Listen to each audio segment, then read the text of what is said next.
오늘도 소율이 강의 53문, 질문은 제가 하고 답은 여러분이 함께 읽고 시작하겠습니다. 53문, 3계명은 무엇입니까? 너는 내 하나님 여호와의 이름을 망령되이 부르지 말라. 여호와는 그의 이름을 망령되이 부르는 자를 죄 없다 하지 아니하리라 입니다.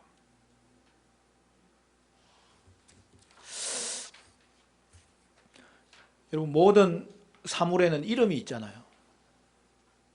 그러면 그 이름을 통해서 우리는 그 사물의 쓰임새가 무엇인지 그 뜻을 알 수 있는 거죠. 모든 사람도 이름을 가지고 있어요. 보통 그 이름에는 그 사람에 대한 어떤 바람이 담겨져 있는 거죠. 여러분, 하나님에게도 이름이 있어요. 하나님의 이름은 하나님이 어떤 분인지를 보여주는 거예요. 하나님의 이름이 사람의 이름과 다른 게 바로 그거예요. 여러분, 하나님의 이름은 그가 누구인지를 드러내 주는 거예요. 하나님은 그의 이름대로 일하십니다.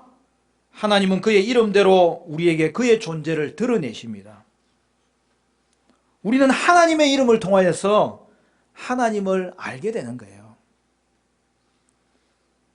하나님의 이름에는 하나님의 인격과 그 속성이 다 담겨져 있는 거예요.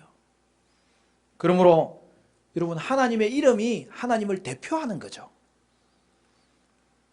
1계명은 우리가 살펴보면서 예배의 대상이 누구인지를 알게 해주는 계명이라는 걸 살펴보았습니다. 여러분, 2계명은 뭐죠? 예배의 방법이 무엇인지를 가르쳐 주는 거죠. 자, 그러면 이제 3계명은 어떤 의미가 있을까요? 3계명은 예배의 자세에 대해서 가르쳐 주는 거예요. 우리가 하나님을 예배하고 섬길 때 거룩하고 경외하는 자세로 예배해야 된다는 것을 가르쳐 주는 거예요. 그래서 3계명은 하나님의 이름을 부를 때 망령되이 부르지 말라고 명령합니다. 따라서 우리는 하나님의 이름을 거룩함과 경외함으로 사용해야 되는 거예요. 한마디로 말하면 하나님을 생각 없이 부르면 안 된다는 거죠. 여러분, 우리가 하나님을 부를 때 그러면 어떤 생각을 가지고 불러야 된다는 것입니까? 먼저는 하나님의 크심을 반드시 생각해야 됩니다. 여러분, 하나님은 우리의 인생과 다릅니다. 그분은 창조주요 주권자요 섭리자이십니다. 다음은 하나님의 사랑을 생각하며 불러야 되는 거죠. 우리는 하나님의 사랑을 받을 자격이 없어요. 그럼에도 하나님은 우리를 자녀로 선택하시고 은혜로 구원하셨습니다. 그래서 하나님은 구원자요, 그 구원을 지키시는 보존자요, 이 땅에 주신 이 일반 은총도 하나님께서 계속 주관하시는 그러한 보존자요 성취자이십니다. 그러므로 우리는 하나님의 이름을 부를 때에 결코 망령되게 부르면 안 되고, 하나님을 생각 없이 부르면 안 되고, 하나님에 대한 그의 크심과 하나님의 사랑을 생각하면서 경외심을 가지고 부를 때에 그 예배의 자세는 너무나 올바른 자세로 하나님 영광 받으시는 예배가 되는 겁니다. 따라서 오늘 우리의 예배가 정말 바른 자세로 예배하고 있는지 오늘 주신 말씀을 통해서 점검할 수 있어야 됩니다.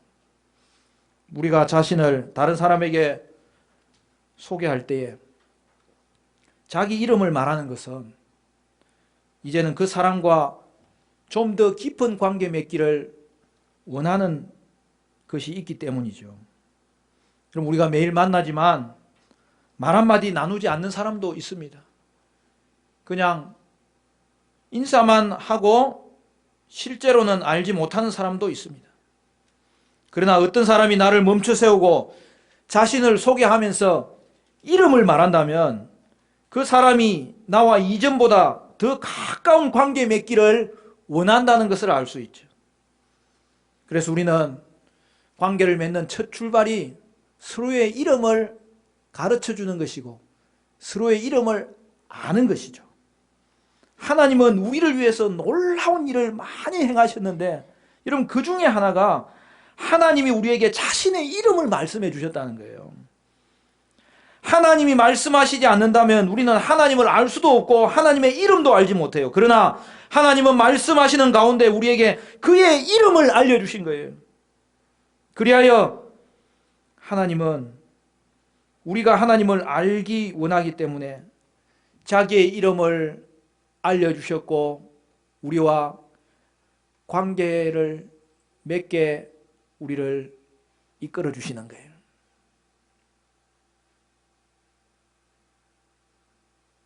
하나님은 우리의 이름을 아시죠. 그러나 거기까지는 서로 간의 관계가 맺어진 게 아니죠. 어느 날 하나님이 우리에게 찾아오셔서 자신이 어떤 분인지를 가르쳐 주시는데, 그것의 총체가 하나님의 이름이어서 하나님이 우리에게 자신을 가르쳐 주실 때에, 그 이름을 가르쳐 주실 때에 우리는 이제 하나님과의 관계 안에 들어가게 되는 거예요. 그래서 우리가 기도할 때도 아버지의 이름을 부를 수 있게 되었고, 우리가 고백할 때도 예수님의 이름을 부를 수 있게 되었고, 우리가 살아갈 때는 그 하나님과 교제하면서 그분이 어떤 분인지에 대한 하나님의 속성에 대한 이름을 부를 수 있게 된 것인데요. 여러분, 하나님의 이름 때문에 우리가 하나님을 알게 된 이 사실이 얼마나 놀라운 은혜인지 모릅니다. 이제는 저와 여러분은 하나님을 아는 자가 된 거예요.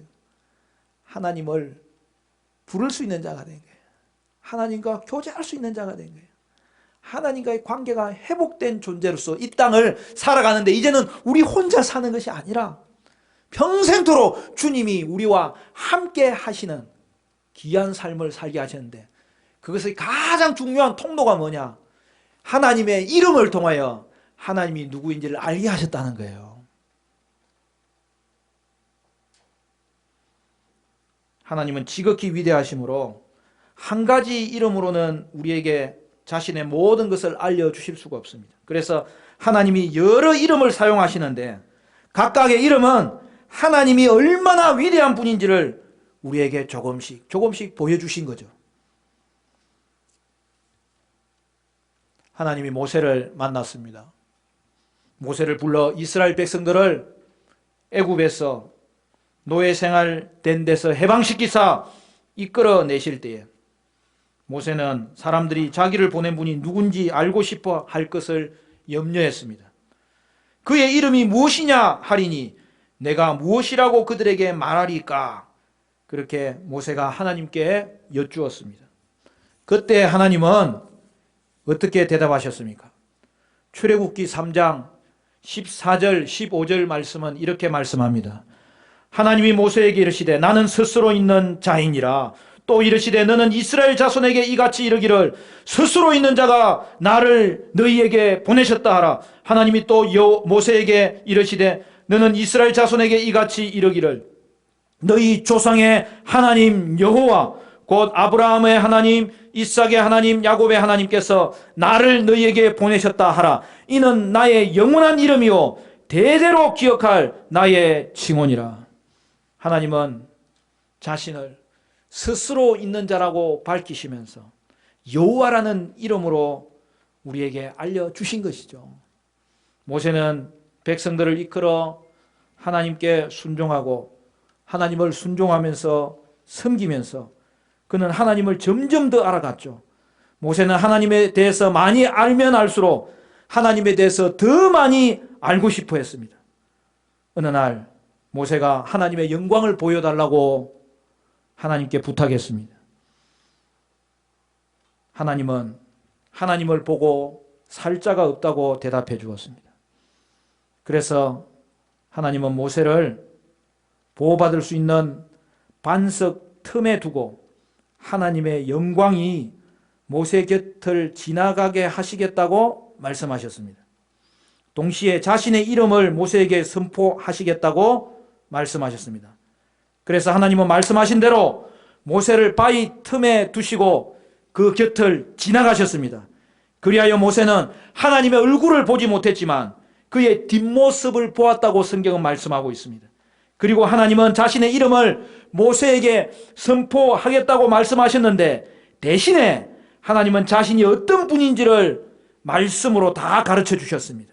하나님의 이름은 하나님에 대한 모든 것을 나타내는 것이죠.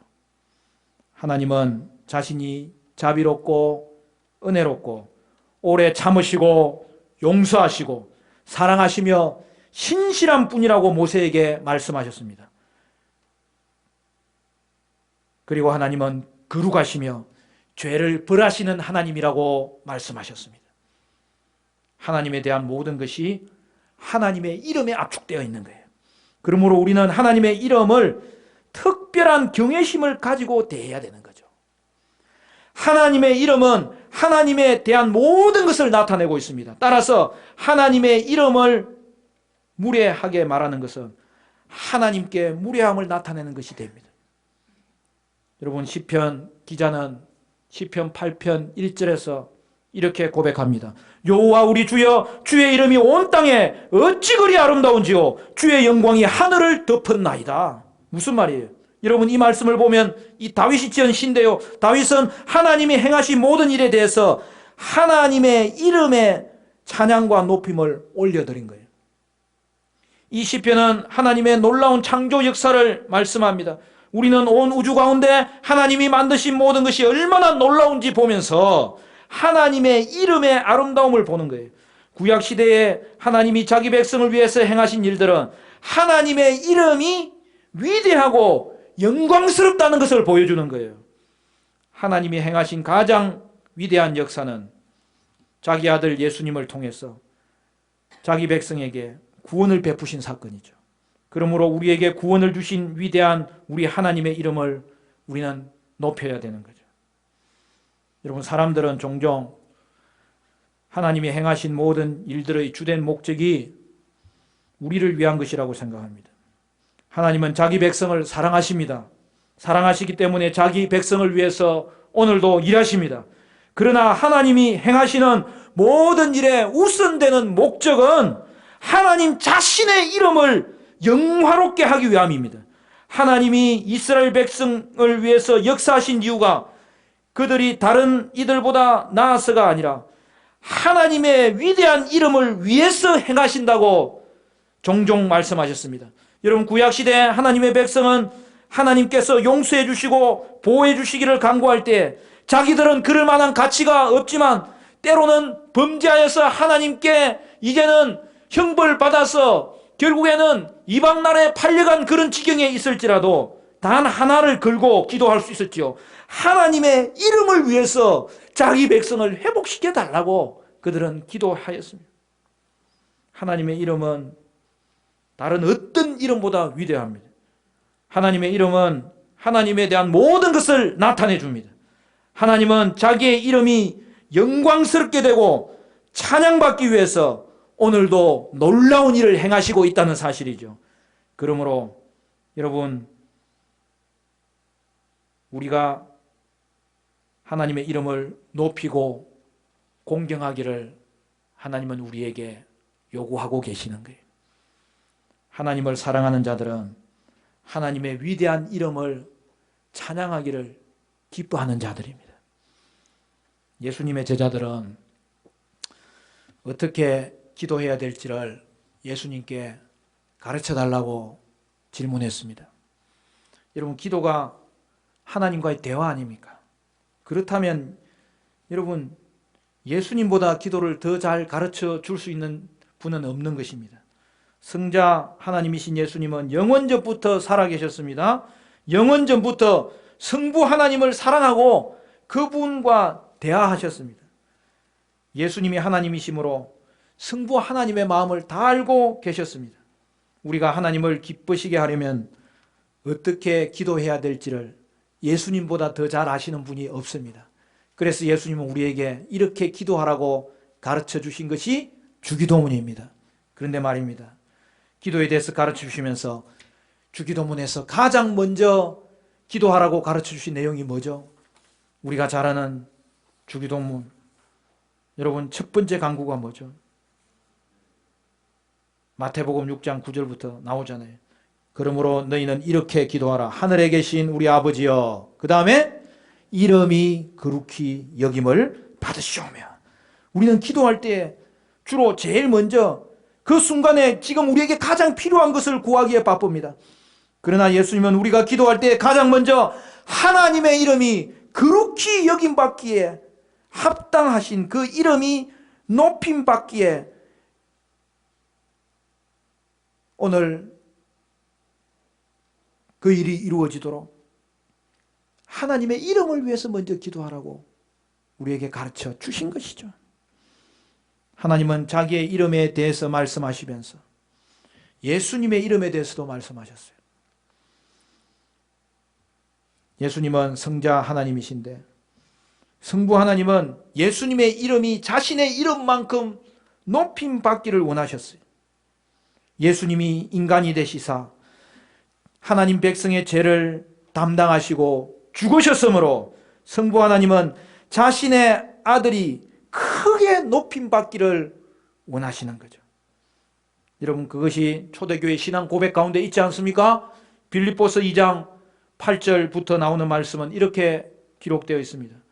사람의 모양으로 나타나사 자기를 낮추시고 죽기까지 복종하셨으니 곧 십자가에 죽으심이라. 이러므로 하나님이 그를 지극히 높여 모든 이름 위에 뛰어난 이름을 주사 하늘에 있는 자들과 땅에 있는 자들과 땅 아래에 있는 자들로 모든 무릎을 예수의 이름에 꿇게 하시고 모든 입으로 예수 그리스도를 주라 시인하여 하나님 아버지께 영광을 돌리게 하셨느니라. 할렐루야. 여러분, 예수는 모든 이름 위에 뛰어난 이름입니다. 하나님의 이름을 망령되이 부르지 말라는 이 계명에는 예수님의 이름도 포함됩니다. 우리가 하나님의 이름에 돌리는 모든 경외와 찬양과 높임과 존경은 예수의 이름에도 돌려야 될 것을 성경은 분명하게 말씀하고 있습니다. 저는 이 표현을 볼 때 너무너무 좋아요. 예수, 모든 이름 위에 뛰어난 이름. 할렐루야. 우리 같이 한번 따라해 볼까요? 예수, 모든 이름 위에 뛰어난 이름. 할렐루야. 여러분, 오늘 우리가 3계명의 의미를 살펴보는데요. 우리가 3계명을 이제 좀 더 구체적으로 계속 살펴보면서